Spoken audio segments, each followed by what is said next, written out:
Boa noite, queridos amigos, sejam todos muito bem-vindos a mais uma noite de encontro do nosso grupo Conscious Living Spirits Group. É uma alegria estarmos juntos aqui nesse momento de confraternização, dando as boas-vindas a Vivi, a Mari Ramires, a Teca e todos que estão entrando.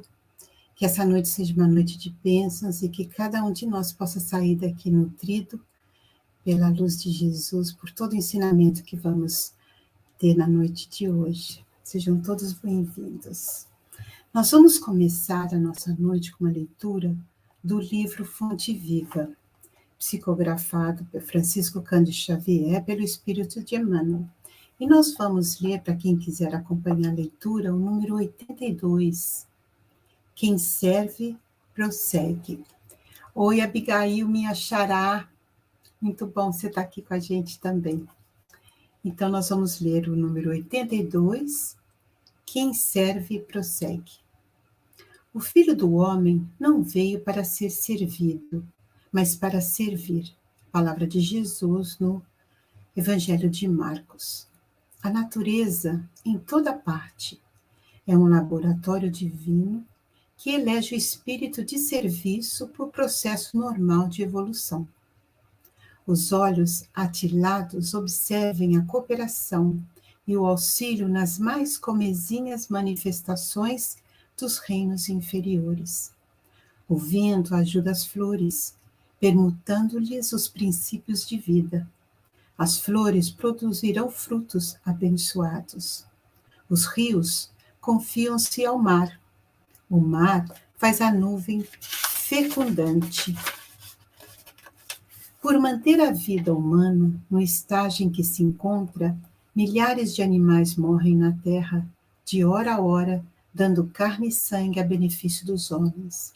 Infere de semelhante luta que o serviço é o preço da caminhada libertadora ou santificante.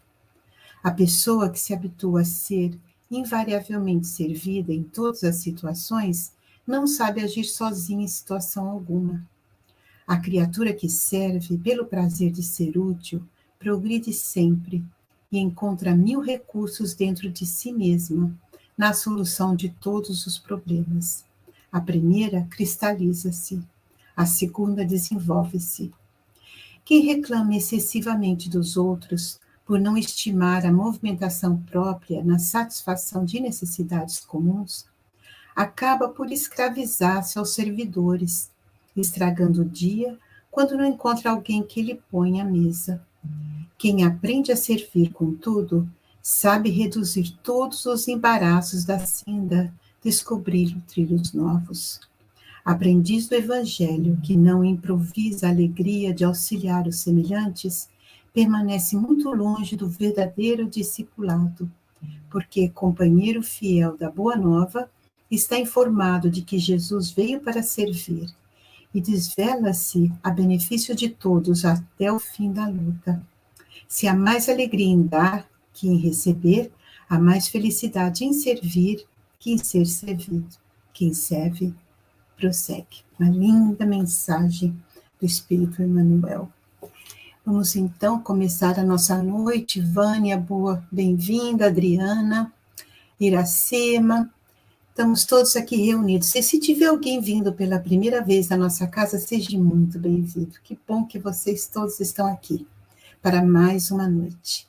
Então, agora a gente convida todos, vamos nos unir em pensamento e fazer a nossa prece de abertura, pedindo a Jesus e a Deus, nosso Pai, aos mentores aqui presentes que nos cercam, que nos amparam, que possa nos ajudar para que possamos estar emanados em pensamento, para que juntos possamos aprender a lição, que com certeza vai nos trazer muita gratificação, muito fortalecimento. Toda vez que escutamos uma lição de Jesus, a gente se potencializa a viver de uma forma mais equilibrada e feliz. Pedindo aos mentores que já conseguem chegar mais pertinho da gente nesse momento que estamos com os pensamentos um pouquinho mais elevados, unidos, para que cada um de nós nesse momento já comece a receber as bênçãos das energias revitalizantes que eles já estão enviando para cada um de nós, para que possamos estar calmos, focados no aprendizado da noite de hoje. Em particular, pedimos bons espíritos que se aconcheguem a nossa querida Susana, para que ela possa transmitir e partilhar os seus estudos conosco com muita alegria e facilidade. Então, em nome de Deus, nosso Pai, Jesus, nosso irmão tão querido, que damos por iniciados os trabalhos da noite de hoje. Então, meus queridos, sejam todos muito bem-vindos, é com muita alegria que a nossa Susana está aqui com a gente para fazer a palestra da noite de hoje. Sua palavra está com você, minha querida. Obrigada, Biga. Boa noite a todos, companheiros. Vamos só ajeitar aqui que eu estava... Vamos voltar à apresentação para o primeiro slide. Só um minutinho. Muito bem, aí estamos. Então, hoje nós vamos conversar com vocês sobre a parábola do semeador. Essa parábola, talvez muitos conheçam, mas a gente gosta sempre de pensar nas parábolas dentro do contexto em que nós vivemos.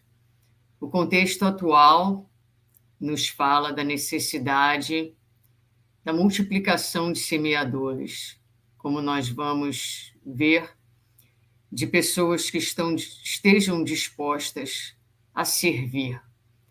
Assim como nos pede também uma posição espiritual e psicológica mais amadurecida no entendimento do tempo das criaturas, no entendimento de que cada um de nós é um solo próprio, e esse entendimento ele é essencial para que nós possamos viver e estabelecer entre nós uma sociedade mais tolerante, mais amorosa. Enfim, o tempo de hoje é um tempo onde essa parábola, de tantas e tantas maneiras, ela se torna um grande recurso para nós pensarmos a nossa vida, inclusive pensando na semente que é lançada, como nós veremos, é a verdade, é o evangelho, é a essência das verdades, não é? E que muitas vezes nós andamos descuidados desses ensinamentos. Então, de muitas formas, essa parábola nos ajuda e nos serve no momento de hoje. Vamos começar revisando a parábola aqui, para que a gente possa se lembrar dos detalhes da parábola. Então, ela diz: aquele que semeia saiu a semear. Enquanto semeava, uma parte das sementes caiu à beira do caminho, e os pássaros vieram e as comeram. Outra parte caiu no meio de pedras, onde havia pouca terra. Essas sementes brotaram depressa, pois a terra não era funda. Mas quando o sol apareceu, elas secaram, pois não tinham raízes. Outra parte das sementes caiu no solo de espinhos, os quais cresceram e as sufocaram. Uma outra parte ainda caiu em terra boa e deu frutos, produzindo 30, 60 e até mesmo 100 vezes mais do que tinha sido plantado. Então, muito bem. O que nós vamos analisar aqui com vocês na noite de hoje? Nós vamos olhar o contexto da parábola, as traduções, alguma coisa da tradução, os elementos e seu significado e a sua aplicação. Então, começando com o contexto, né? O contexto é onde nós encontramos essa parábola, em que contexto mais amplo. Então, nós podemos olhar os evangelhos e podemos olhar no Evangelho segundo o Espiritismo, onde é que ela foi colocada, porque ela foi escolhida por Allan Kardec para ser trabalhada dentro da codificação. Então, nos evangelhos, nós vamos ver que elas se encontram em Lucas, Mateus e Marcos. No Evangelho de Mateus é interessante porque essa parábola ela faz parte de um conjunto de parábolas que são as parábolas do reino.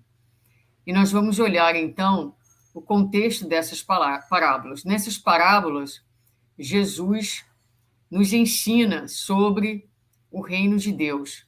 Então, ali ele vai dizer, por exemplo, na parábola do joio e do trigo, o reino dos céus é semelhante ao homem que semeia boa semente no seu campo.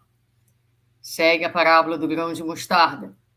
O reino dos céus é semelhante a um grão de mostarda que um homem, pegando dele, semeou no seu campo. A parábola do fermento. O reino dos céus é semelhante ao fermento que uma mulher toma e introduz em 3 medidas de farinha até que tudo esteja levedado. E ainda mais 3, a parábola do tesouro escondido. Também o reino dos céus é semelhante a um tesouro escondido num campo que um homem achou e escondeu. A parábola da pérola. O reino dos céus é semelhante ao homem negociante que busca boas pérolas. E a parábola da rede. O reino dos céus é semelhante a uma rede lançada ao mar e que apanha toda a qualidade de peixes. Não sei se vocês se dão conta de quantas maneiras Jesus tentou nos ensinar sobre o reino dos céus, né? O que ele significa. E nós vamos voltar a essa passagem um pouquinho mais à frente na nossa reflexão da noite de hoje.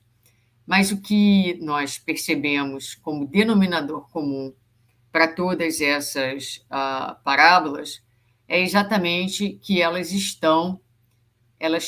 apontam para nós onde o reino dos céus se localiza. Ele se localiza no interior de cada um de nós. É por isso que ele está sempre no campo, está dentro da farinha, está dentro do mar, na rede que é lançada dentro do mar, na pérola que está dentro da ostra. Ou seja, não importa como Jesus o apresenta, ele nos aponta que o reino dos céus ele será estabelecido dentro de nós, no campo das nossas almas, no campo do nosso espírito, dos nossos sentimentos, do nosso coração.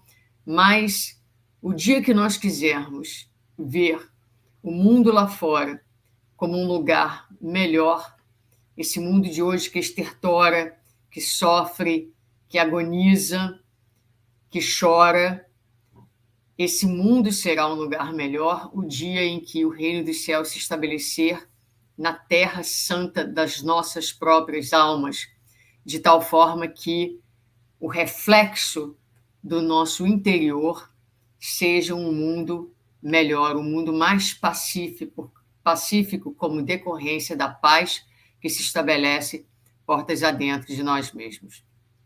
Dentro do Evangelho, essa parábola ela está no capítulo Sede Perfeitos. Ali, Kardec vai falar primeiro das características da perfeição, do homem de bem, dos bons espíritas, e depois vem a parábola do semeador.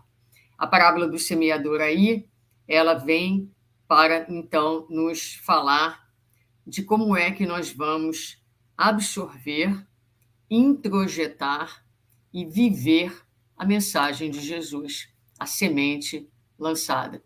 Então, ela é a aplicação, né?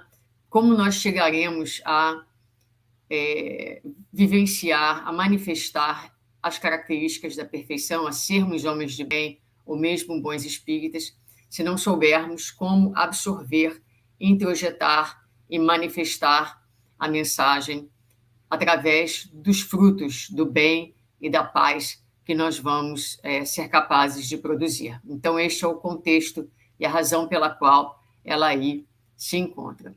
Quando nós olhamos uma questão de tradução com relação à parábola, nós vamos ver que, em alguns momentos, essa parábola ela é narrada começando assim: o semeador saiu a semear. Mas no Evangelho segundo o Espiritismo, e isso quem nos fala é Simão Pedro, ele ressalta que o texto do Evangelho segundo o Espiritismo começa dizendo: aquele que semeia saiu a semear. O que é bastante diferente do semeador, porque o semeador é uma profissão, como um pintor, como qualquer outra profissão. Aquele que semeia saiu a semear significa dizer que não é necessariamente um profissional que saiu a semear, mas qualquer criatura que tem o desejo, que tem a vontade, que está conectada com a força do amor, que está conectado com o propósito da vida e toma a decisão de ser útil. Tem a vontade e opta por servir. Então, aqui a gente começa a entender que essa parábola, que o semeador somos todos nós, diz respeito a todos nós que já nos propomos a fazer mais do que simplesmente acordar, trabalhar para o nosso próprio sustento, comer, reproduzir, dormir e recomeçar o ciclo, mas fazermos alguma coisa a mais, deixando uma contribuição, cumprindo a nossa missão no nosso processo encarnatório, que é não só de trabalhar na nossa própria evolução, mas também de ajudar na evolução do nosso planeta, deixando a nossa contribuição. Então, ele vai falar, aquele que semeia. E depois que ele fala aquele que semeia, ele vai dizer que este semeador saiu a semear. E aqui é importante, porque vejamos que o semeador, ele não ficou sentado na sala da casa dele, esperando que as pessoas viessem até ele. Mas esse semeador, ele sai. E aí, nós vamos olhar dois aspectos aqui que Emmanuel ressalta em um de seus textos intitulado Semeadores. Emmanuel vai nos apontar que o semeador ele sai, ele não delega, né? Então, Abigail, você pode fazer isso para mim? Não, eu vou e faço, né?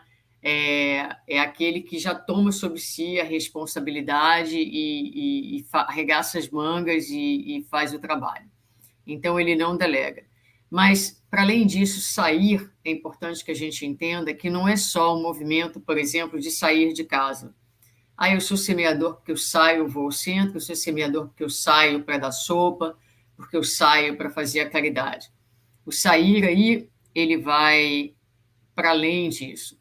E é Emmanuel, então, que vai ressaltar esse significado do sair, quando ele vai dizer o seguinte: é necessário desintegrar o velho cárcere dos pontos de vista para nos devotarmos ao serviço ao próximo. Aprendendo a ciência de nos retirarmos da escura cadeia do eu, excursionaremos através do grande continente denominado interesse geral.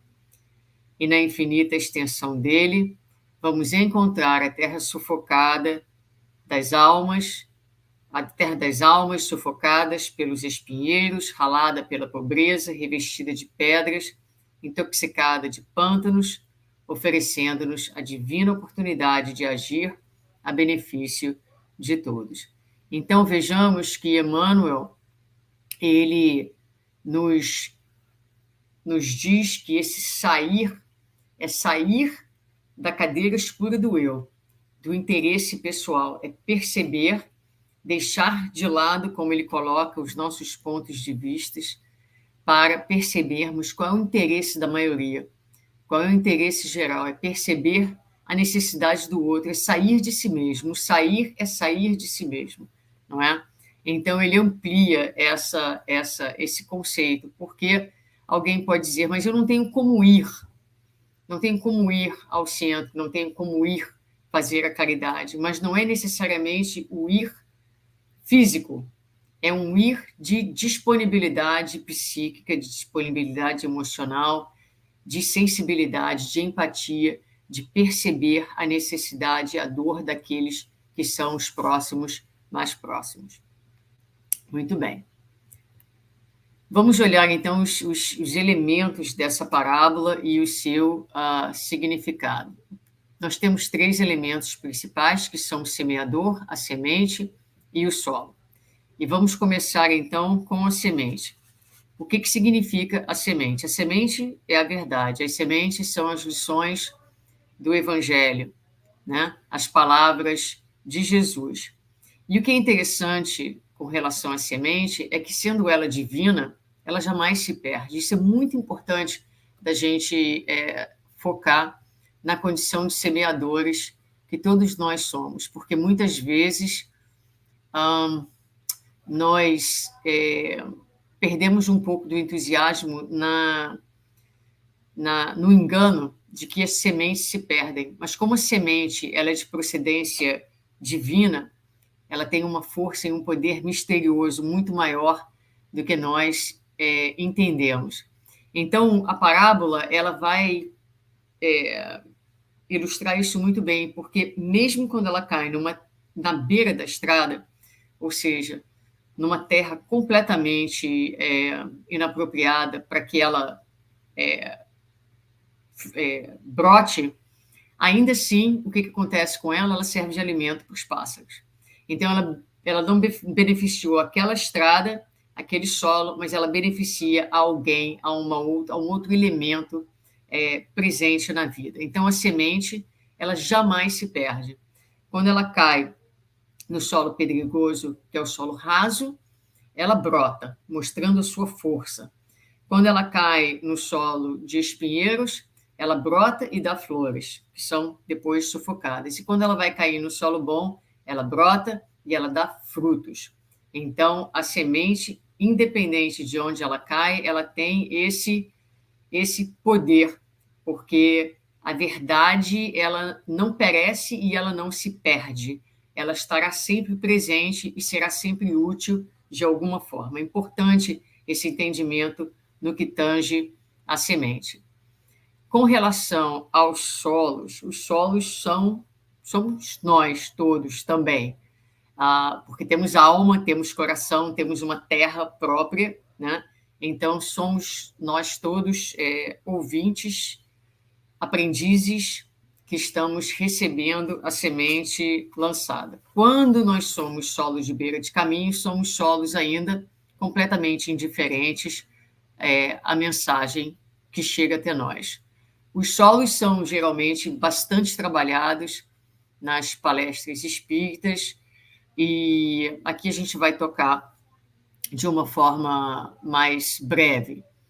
Temos o solo pedregoso, que é o solo raso. Geralmente, no contexto do espiritismo, são os espíritas exaltados, aqueles que chegam na casa espírita, que se encantam, que se maravilham com a beleza da mensagem e dos fenômenos, e a semente vai aí brotar. Mas como a terra não tem profundidade, logo, logo ela morre. Ou seja, assim que acontece o primeiro obstáculo, a primeira dificuldade, a primeira desilusão, aquele espírita, né, ele se afasta, ele vai buscar outros caminhos, outras alternativas.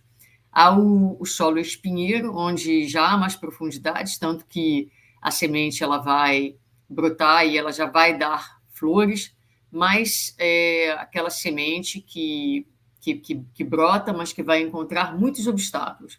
Que obstáculos são esses? Os interesses do mundo, né? A nossa tendência ainda, a identificação com o materialismo, com os interesses imediatos, as nossas defesas, né? O nosso ego com as suas defesas, que muitas vezes vai sufocar aquela semente. Muitas vezes o nosso ego, por exemplo, incapaz de suportar a nossa própria humanidade, ele vai, por exemplo,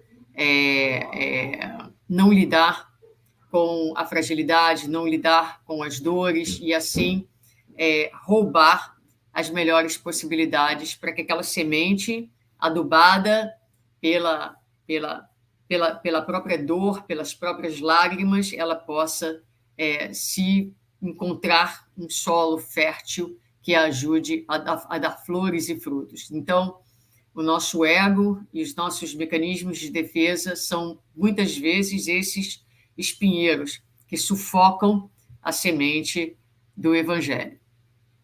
Eu estava conversando com o Andrei Moreira, que esteve na minha casa aqui outro dia, e falava com ele sobre a necessidade que eu sinto atualmente de voltar a fazer uma terapia. Mas eu disse assim para ele, na nossa conversa, eu falei assim, mas eu não consegui ainda encontrar tempo. E assim que eu falei isso, eu disse para ele, não é falta de tempo, eu ainda não consegui priorizar. E por que a gente não prioriza? Porque a gente ainda acha que terapia é caro, que é melhor botar dinheiro no jantar, ou na renovação da casa, ou em outras coisas da terra, do que investir na nossa própria alma. Ou, às vezes, a gente faz isso porque a gente está querendo ainda adiar um pouquinho, olhar para aquela ferida, para aquela dor, a gente acha ainda que não vai conseguir suportar aquilo. Isso é espinheiro, está abafando a semente, não está permitindo que a semente se aflore. Então, a gente pensa aí, que tipo de solo sou eu? Né? Nós somos, na verdade, um campo muito grande e, assim eu penso, e em diversas áreas desse campo há pedaços, né, mais áridos, outros mais trabalhados, outros mais profundos, outros terra fértil. Terra fértil é aquela terra onde a semente cai e cai no coração daquele que já busca o efeito moral do espiritismo, ele já vai além daquele entusiasmo inicial, vai além de estar extasiado com o fenômeno, né? E ele busca realmente aplicar aquilo para a sua vida diária.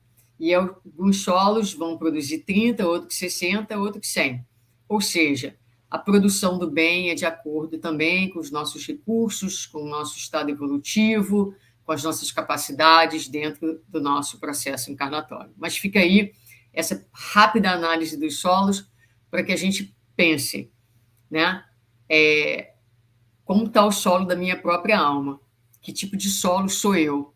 E a hora que a gente identificar uma parte do nosso solo que ainda está rasa, ou uma parte do nosso solo que ainda precisa de trabalho, de remoção dos espinheiros, que a gente possa conscientemente trabalhar nesse sentido. E da mesma forma que a gente pensa na questão dos solos para conosco, né? Qual a condição do solo da nossa própria alma, é importante que a gente se lembre também de que o outro é também todos esses tipos de solo, né? Então, quanto mais a gente se conscientiza da multiplicidade de condições da nossa própria alma, mais empático nós nos tornamos para entender que o outro também, às vezes, é solo raso, às vezes está envolto por muitos espinheiros, ou seja, nós não temos o direito de exigir que o solo produza antes do tempo certo, antes dele estar preparado, né, pelo agricultor, que é o dono daquele próprio solo, pelo agricultor divino, que é Deus, que vai de fora para dentro, de dentro para fora, criando todas as condições necessárias para que aquele solo se transforme, eventualmente se torne um solo mais fértil. Muito bem. E a outra parte que nós temos aqui é o semeador. Então, no que tange falamos da semente, falamos dos solos e agora do semeador. Então, no que tange ao semeador, nós vamos começar pensando em Jesus, não é? Em Jesus como aquele que recebeu das mãos de Deus o solo desta terra para que ele jogasse as sementes da vida eterna e que para que todos nós, no solo das nossas almas. Quando nós pensamos em Jesus, nós pensamos na maior saída possível, porque o Cristo, ele saiu, e isso quem diz é Emmanuel ainda, na sua coleção Fonte Viva, né, nos livros de análise do Evangelho, ele vai dizer: segundo observamos, o semeador do céu ausentou-se da grandeza a que se acolhe e veio até nós. Então, esse é o deslocamento de Jesus, né? Ele sai das zonas celestes para estar conosco, espalhando claridades da revelação e aumentando-nos a visão e o discernimento. Humilhou-se para que nos exaltássemos e confundiu-se com a sombra a fim de que a luz pudesse brilhar, a nossa luz pudesse brilhar, embora lhe fosse fácil ser substituído por milhões de mensageiros, se assim o desejasse. Então Jesus ele sai das esferas superiores, ele nos dá o exemplo do tamanho do sair, nos convidando, eu penso, a cada vez mais sairmos de nós mesmos. E ele sai também através do esquecimento de si mesmo. Então, ele deixa de lado as suas próprias necessidades, digamos assim, entre aspas, que a gente não sabe bem quais são as necessidades de Jesus, mas ele vem estar conosco num sacrifício, né? Para nós é entendido como sacrifício.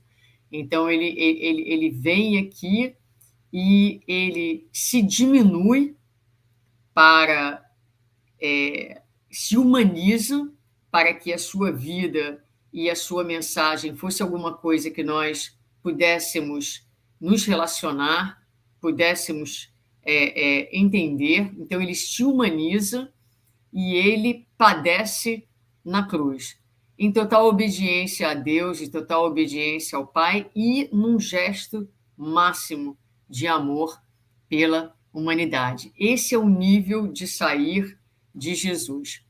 Como é que ele faz? Como é que ele fez a sua semeadura?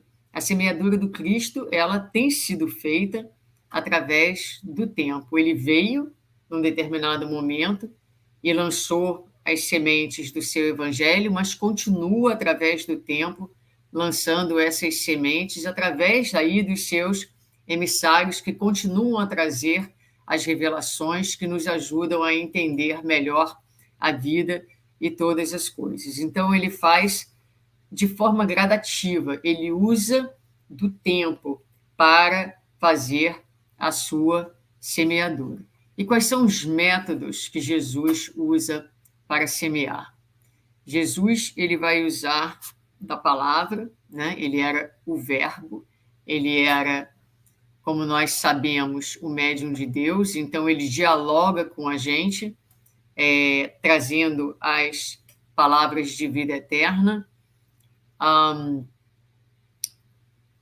trazendo os ensinamentos da lei de Deus, que vão nos ajudar. Mas é importante que a gente repare que Jesus, ele lança as suas sementes não só através da palavra, ele também lança as suas sementes através do silêncio, e ele lança as suas sementes através do exemplo. Então, alguém pode estar pensando, talvez, aí, mas eu não sou expositor espírita, então eu não posso ser semeador. Não é verdade. Não é verdade, porque há muitas e muitas formas de se fazer a semeadura. Até o silêncio, como nós falamos. E aí Arthur Valadares, ele fala isso em uma de suas palestras, mas também o espírito Humberto de Campos, no livro Boa Nova, ele traz uma descrição belíssima do momento da crucificação, da agonia de Jesus, dizendo exatamente do seu silêncio. Daquele momento em que não houve palavras, não houve reclamação, não houve argumentação do Cristo, não houve condenação da sua parte, não houve qualquer ruído, a não ser o silêncio que até hoje ecoa na forma de um imenso aprendizado que não quer se calar. que é o aprendizado da resignação diante das dificuldades, da aceitação da vontade de Deus. Então, ele lançou essa semente de forma absolutamente silenciosa e, obviamente, através dos seus exemplos. E como é, então, que ele... qual é a sua técnica principal, né? A técnica principal que Jesus vai usar é exatamente o respeito e o amor pelas criaturas. E aqui é onde eu penso a gente ainda tem um longo caminho a percorrer nessa condição de aprendizes, de semeadores que nós somos. Então, Jesus, deixa eu voltar aqui um pouquinho. Então, Jesus, ele vai ensinar, por exemplo, dentro dessa técnica de respeito e de amor, não, a gente já falou, ele se diminuiu, né? Ele se fez humano, então respeito e amor significa horizontalidade, não humilhar o outro, não falar de cima para baixo, mas buscar uma conexão e uma comunicação na horizontalidade das relações, e ele vai ensinar de acordo com a capacidade de cada ouvinte, como nós vimos na parábola do reino. Então, foram 6 parábolas que nós trouxemos. Por que será que ele falou a mesma coisa de formas diferentes? Porque quem escutava era diferente. Porque quem escutava, quando ele falou que o reino de Deus é como a rede que é lançada no mar, era um pescador. Porque quem escutava quando ele fala da semente que é lançada no campo é o homem do campo. Porque quem escutava quando ele fala que o reino de Deus é como o fermento que se coloca dentro da massa é a mulher que trabalhava dentro de casa. Então, como semeador, né, Jesus nos deixa essa lição importante, não só da horizontalidade, mas da sensibilidade, de entender quem é que escuta, de entender quem é aquela alma, qual o seu contexto, qual a sua história, qual a sua capacidade de absorção. E ele fez isso com maestria. E nós, muitas vezes, somos absolutamente insensíveis e presunçosos. Quando as criaturas não entendem, nós achamos que o problema é delas, quando, na verdade, o problema é nosso, que não somos sensíveis o suficiente e capacitados o suficiente na nossa tarefa de semeadores ainda. Então, ele descia ao padrão daqueles indivíduos, conhecendo as suas histórias, para semear de maneira respeitosa, amorosa e eficaz. Jesus, para além disso, ele... isso aqui a gente já falou, então, continuando aqui, perdão, foi meio repetido ali. Muito bem. Aqui a gente traz uma passagem de Paulo que eu acho que ilustra bastante essa ideia que a gente está conversando aqui, que eu estou conversando aqui, não é? Quer dizer, Paulo, como um bom semeador e bom estudante, discípulo do Cristo, ele representa essa técnica de Jesus, quando ele diz em sua carta a Coríntios: porque sendo livre para com todos, fiz-me servo de todos para ganhar ainda mais.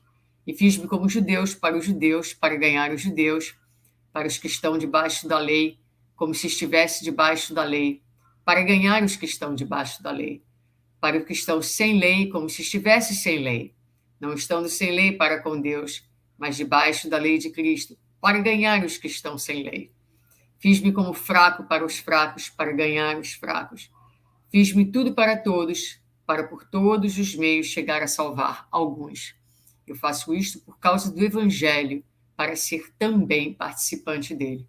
É tão lindo isso. E veja bem que se fazer fraco como um fraco é reconhecer a sua própria fraqueza.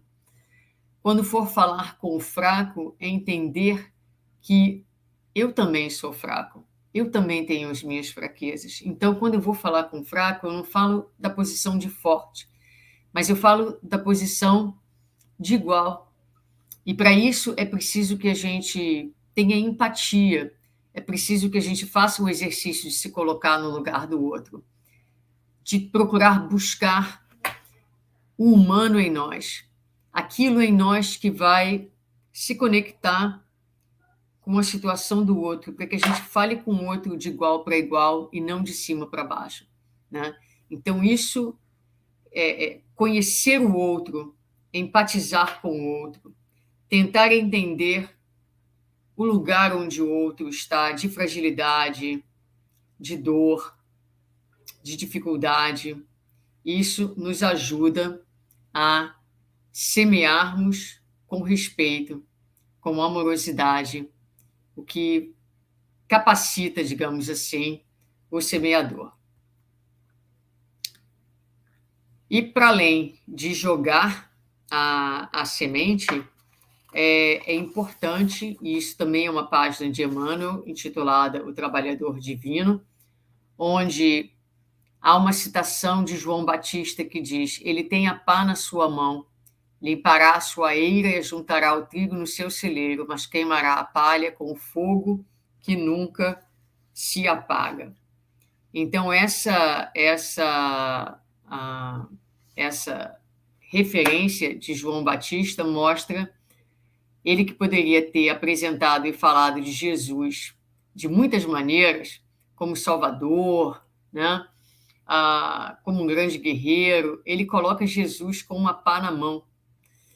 Então, nós, enquanto semeadores, nós vamos jogar a semente, mas na percepção do terreno com o qual nós estamos lidando, nós podemos também ajudar a limpar aquele terreno, a preparar aquele terreno.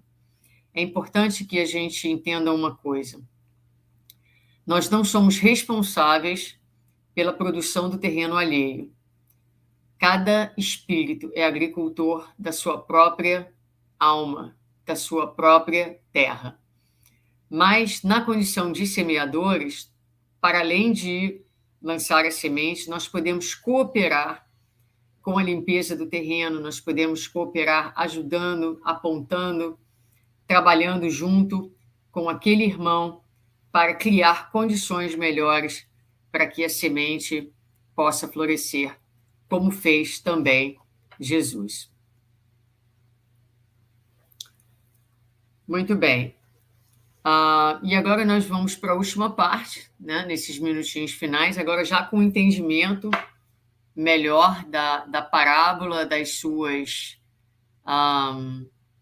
dos seus elementos, do seu significado, qual é a aplicação dessa parábola nas nossas vidas. E aí a gente tem, né, 2 pontos para olhar aqui.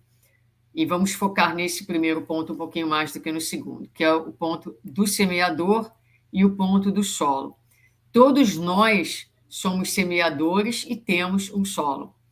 Quanto mais fértil, trabalhado, preparado estiver o solo da nossa própria alma, mais ele florescerá, mais ele frutificará, mais bem nós vamos produzir e mais nós teremos, mais frutos, nós teremos frutos e sementes a oferecer àqueles que estão ao nosso lado. Então, há uma relação íntima entre o solo da nossa alma e a nossa condição de semeadores.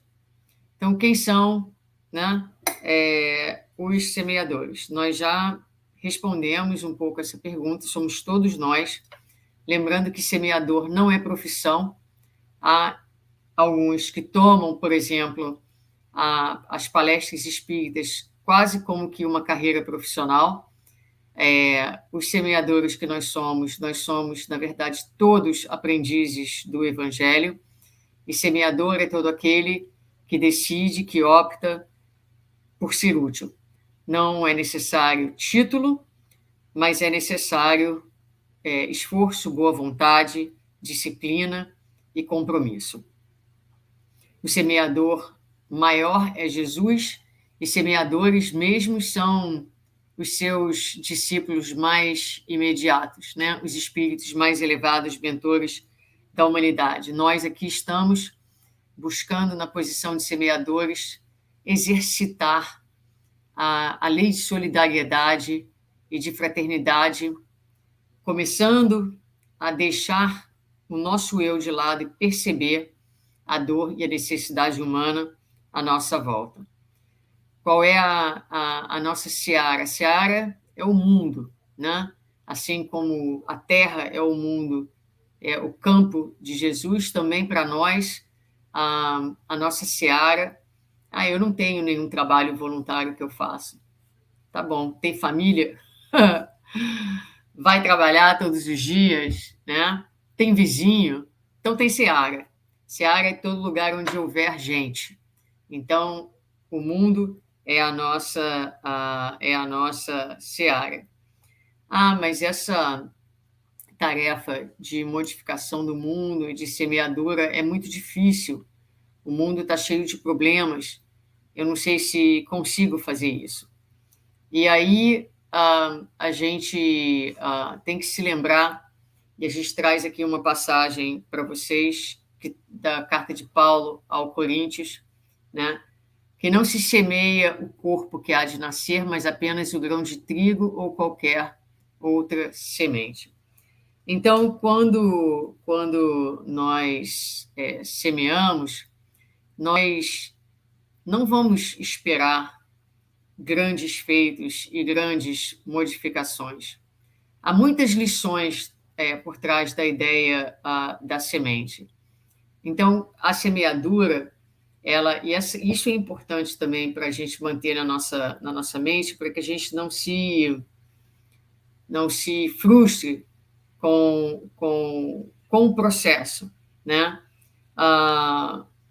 Nós não estamos semeando já alguma coisa pronta, nós estamos semeando uma semente, um grão, uma ideia, um potencial, algo latente que amanhã ou depois, sendo trabalhado pela vida, pelo próprio Espírito, por Deus, vai vir a gerar flores e frutos.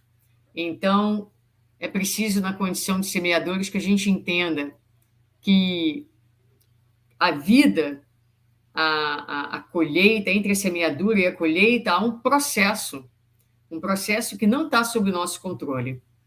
A gente pode fazer a nossa parte, mas cabe ao outro o cultivo do seu próprio solo, e a Deus e a Jesus na condução dessa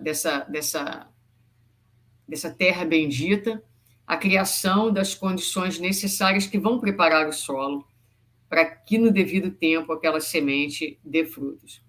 É também importante, na condição de semeadores, que a gente se lembre, e isso é muito importante, quando Jesus fala: aquele que houver deixado pelo meu nome sua casa, seus irmãos ou suas irmãs, seu pai, sua mãe, mulher, filhos, terras, receberá o cêntuplo de tudo isso, terá por herança a vida eterna.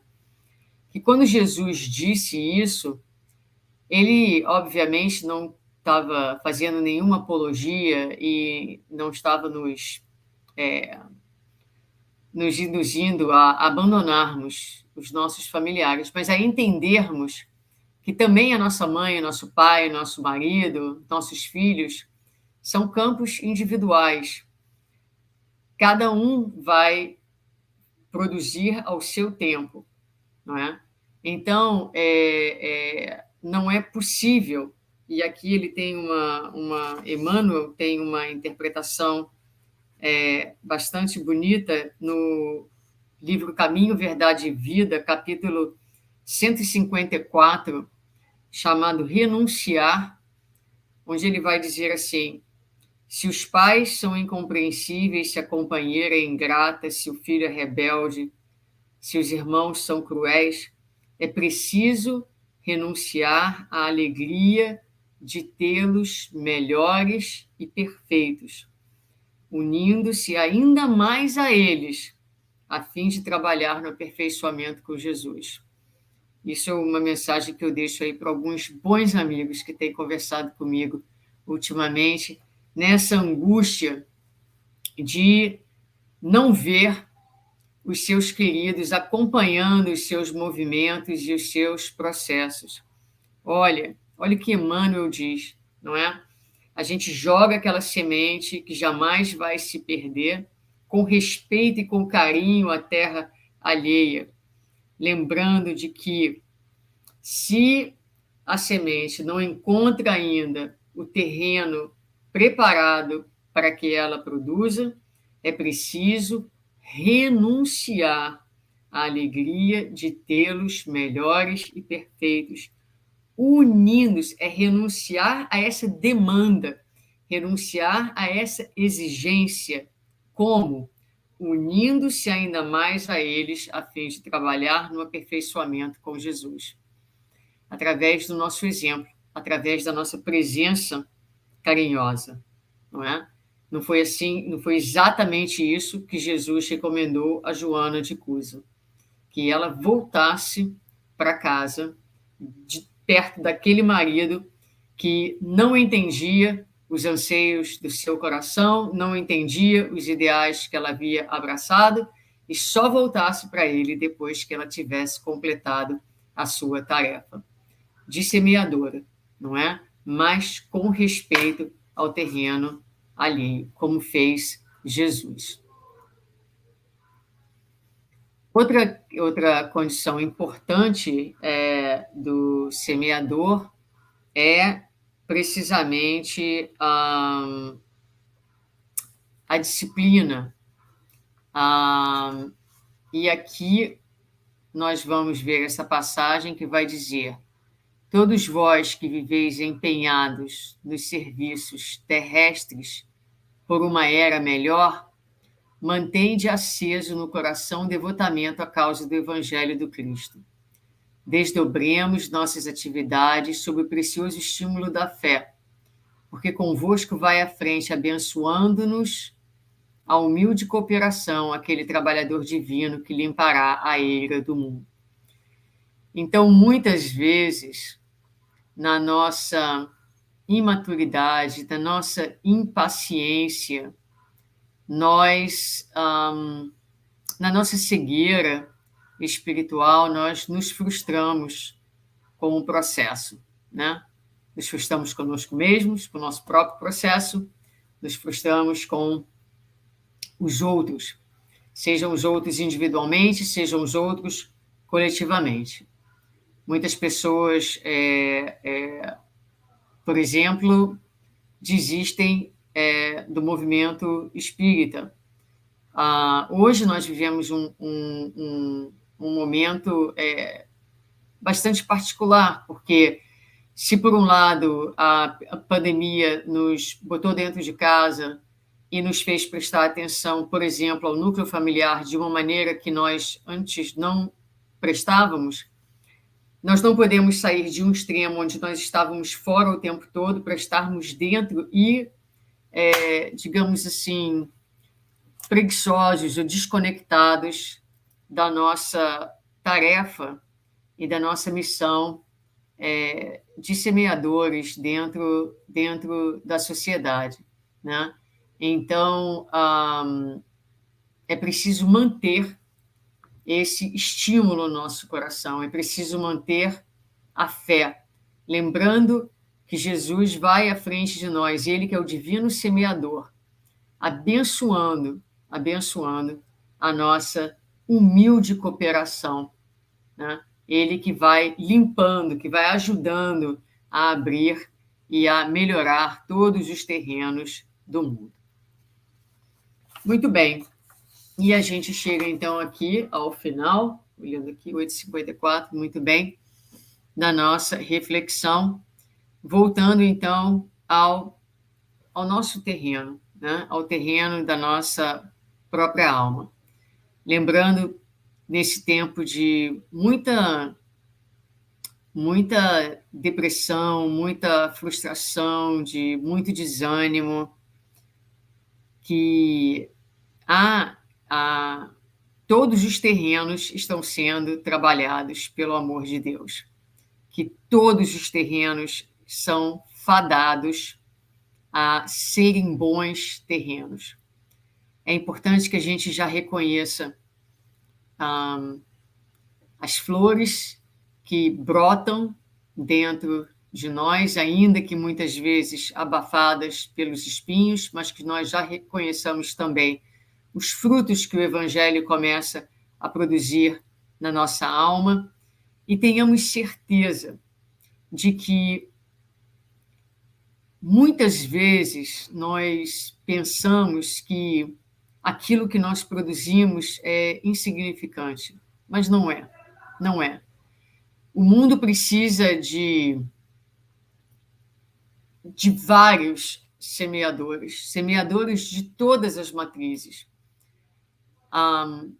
O palestrante espírita, o médium famoso, não estão na sua casa, no seu trabalho, na sua vizinhança, falando com os seus amigos. Cada um de nós tem um potencial, tem talentos, tem possibilidades. E a gente gosta sempre de lembrar a nossa missão na Terra, o propósito da nossa encarnação é não só a nossa melhoria espiritual, mas como também a contribuição que nós fazemos nesse mundo. E todos nós que quisermos ser úteis, que reconhecermos que é no serviço, que é no trabalho, acima de tudo, no esquecimento de nós mesmos, que está a chave para a felicidade, porque aí o cumprimento da lei de Deus, nós vamos nos compenetrar da nossa tarefa de semeadores do Evangelho e agricultores do Evangelho, portas adentro de nossa própria alma. Jesus já dizia: a seara é imensa, os trabalhadores são muito poucos. Meus queridos, nós precisamos de trabalhadores, precisamos de mãos operosas no dia a dia das vidas, de volta dentro das casas espíritas, porque apesar de hoje nós termos o conforto das redes sociais, de uma palestra como essa, nós ainda somos semeadores iniciantes, despreparados, muitas vezes desqualificados, com terrenos ainda que necessitam de muito trabalho. Então, a casa espírita é aquele espaço abençoado onde nós vamos nos compenetrar destas lições, multiplicar as possibilidades de trabalho, apoiando-nos mutuamente para que possamos, ao terminar essa jornada, olhar para trás e ter a alegria de perceber, como na foto do slide, que a terra da nossa alma, devagarinho, vai tendo mais e mais áreas verdes do que áreas secas, áreas que produzem, áreas que geram bem e amor a serviço de nós e da humanidade. Que Deus nos abençoe e nos inspire dentro dessa tarefa. Muito obrigada, querida Suzana, que mensagem linda, né? É tão bom escutar as parábolas, que quantas camadas de aprendizado, né? Eu não sei quantas vezes eu já escutei essa parábola e cada vez a gente aprende uma coisa nova, né, querida? Muito obrigada por esse estudo tão completo que você ofereceu para a gente. Já que você está tão inspirada assim lá com os homens protetores à nossa volta, você faz a nossa prece de encerramento, querida? Sim, vamos fazer. Então, convidando a todos que se unam a nós, em pensamento, em oração, na noite de hoje, dizendo: Senhor, muito obrigada pela oportunidade do estudo, do trabalho, a oportunidade de aqui estarmos nessa noite, de todas as bênçãos que recebemos pelas vias do Teu Evangelho. Abençoa, Senhor, e inspira-nos, que a Tua doce presença possa ser esse farol de luz, injetando ânimo nas nossas almas, ajudando-nos a nos compenetrarmos, Senhor, da nossa tarefa nesse mundo e darmos conta da nossa administração. Abençoa e inspira, Senhor, a cada um de nós aqui presentes, a todos aqueles que vierem, porventura, a escutar esta pequena reflexão. Abençoa os nossos lares, os nossos familiares. Abençoa, Senhor, a tantos que choram, que sofrem, que lutam nesse mundo de Deus, para que a palavra do Teu Evangelho, para que a semente, Senhor, da Boa Nova, possa devagarinho encontrar guarida nas suas almas, fazendo flor e alimentando, nutrindo seus espíritos nessa jornada evolutiva. Obrigada mais uma vez, Mestre, pelas bênçãos da noite de hoje. Abençoa, Senhor, a todos os pedidos, a todos os nomes, a tantos, Senhor, mais uma vez, a tantos que choram, tantos corações sofridos, nesse dia de hoje, tantas lutas. Dai consolação para cada coração e para nós, Senhor, que já buscamos ser terras férteis. Dai-nos coragem e forças para testemunharmos, Senhor, tudo aquilo que sabemos, tudo aquilo que aprendemos, transformando o nosso esforço, as nossas lutas em virtudes, em flores, em frutos, que alimentem a nossa própria alma e a todos aqueles que estejam conosco. Muito obrigada, Senhor, pela oportunidade da noite hoje. Despede-nos da tua paz e ser conosco hoje e sempre. Graças a Deus. Muito obrigada. Um beijo bem grande para você e para sua linda família, viu? Obrigada, querida, para vocês todos. Boa noite. Boa noite. Bom, queridos, mais uma vez, foi muito bom estar aqui com todos e vamos nos encontrar mais uma vez na próxima semana. Estamos aí, lembrando que continuamos com os cursos no Zoom, tá bom? E a gente colocou ali, quem quiser mais informação sobre a nossa casa, tem um link do grupo de informações, tá bom? Um abraço, um beijo para todos, até a próxima.